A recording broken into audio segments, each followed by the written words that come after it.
Oke, kali ini aku mau ngebahas custom ROM yang menurutku ini lumayan lengkap, lumayan smooth dan enak dipakai main game.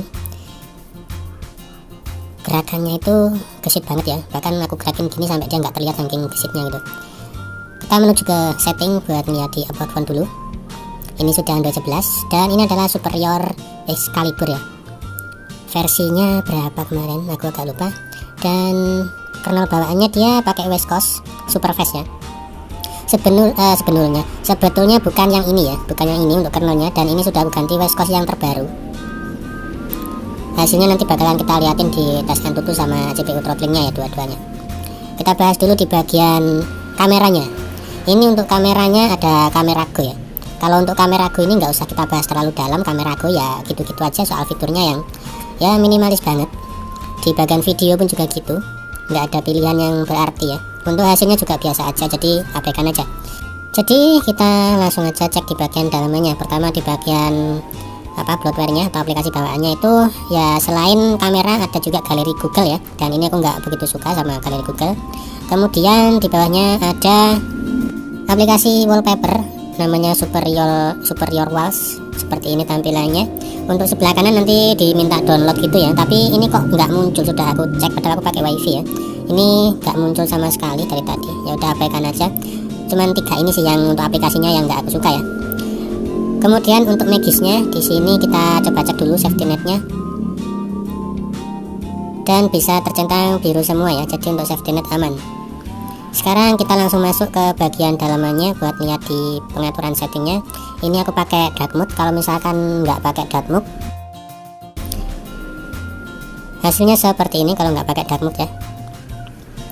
Tapi mendingan pakai dark mode aja ya, biar lebih kelihatan tulisannya. Yang pertama di bagian network Telkomsel, kita cek dulu private network tipenya, dan tentu aja ini sudah banyak pilihannya. Kemudian kita menuju ke hotspot dan tethering. Ini nggak ada pilihan buat tethering VPN ya, sayang banget. Kemudian di bawahnya ada Superior Godis, ini buat ngatur dari status bar, quick setting, button, navigasi bar, gesture, lock screen, power menu, notifikasi, sama miscellaneous. Untuk status barnya ini nggak begitu istimewa ya, biasa aja ya, kayak ngatur clock letaknya di mana, terus munculin traffic indikator, sama munculin logo, udah gitu-gitu doang, nggak bisa diganti untuk pilihannya. Kalau untuk ganti ikonnya ya, jenis ikonnya kalian bisa klik kanan di bagian home screen, kemudian pilih stylish dan wallpaper. Ini kalian bisa atur di bagian style ya, nanti kalian bisa pilih. Nah, ngaturnya cuma di sini doang. Kalau di bagian superior setting tadi nggak ada ya. Kalau di bagian quick settingnya seperti ini, biasa aja, standar ala AOSP lainnya. Mungkin justru ini yang bikin custom ROM ini tuh enak dipakai ya, smooth banget, enteng, dan hampir nggak aku temuin bug sama sekali.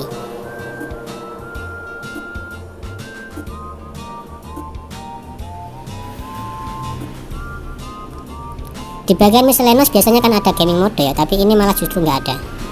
Oke, lanjut di bagian display. Untuk displaynya tampilannya seperti ini, double tap to wake aman, dan kita bisa pilih fontnya juga di sini guys. Kemudian di bagian sound kita geser ke paling bawah. Untuk menu pulsanya dikumpulin di bagian sini guys ya, dan pulsanya bisa muncul dengan aman, maksudnya berfungsi dengan baik. Tapi untuk kemarin Mi Sound Enhancer kalau di wired, kalau di sini kemarin beda, itu nggak aku temui ya, aku cari-cari nggak ketemu guys.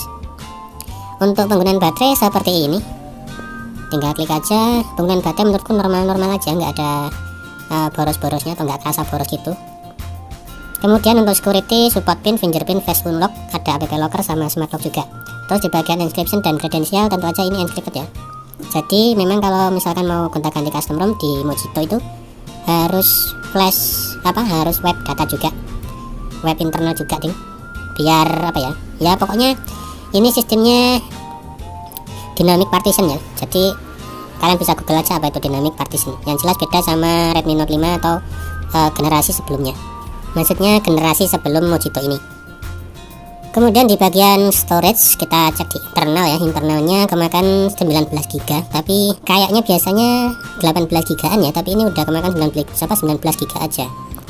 Kemudian di bagian sistem yang ini untuk bahasanya sudah ada bahasa Indonesia kayaknya. Ini sudah ada bahasa Indonesia ya guys, jadi tenang aja. Kemudian untuk munculin developer option, yang ini kalian bisa menuju ke about phone tadi ya, paling bawah ada build number, kalian klik aja terus, nanti bakalan muncul kok. Oke, habis. Sekarang kita bahas di bagian quick settingnya. Untuk quick setting ini menunya di bawah masih ada ya, seperti biasa. Yang penting-penting aku taruh di atas, yang bawah yang nggak terlalu aku butuhkan.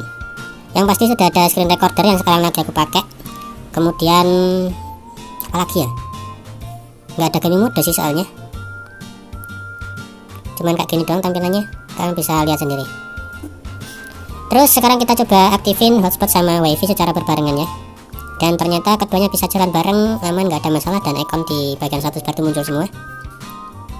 Terus selanjutnya kita cek di bagian menu panggilan apakah ada perekam obrolan saat kita nelpon. Kita cek dulu guys ya.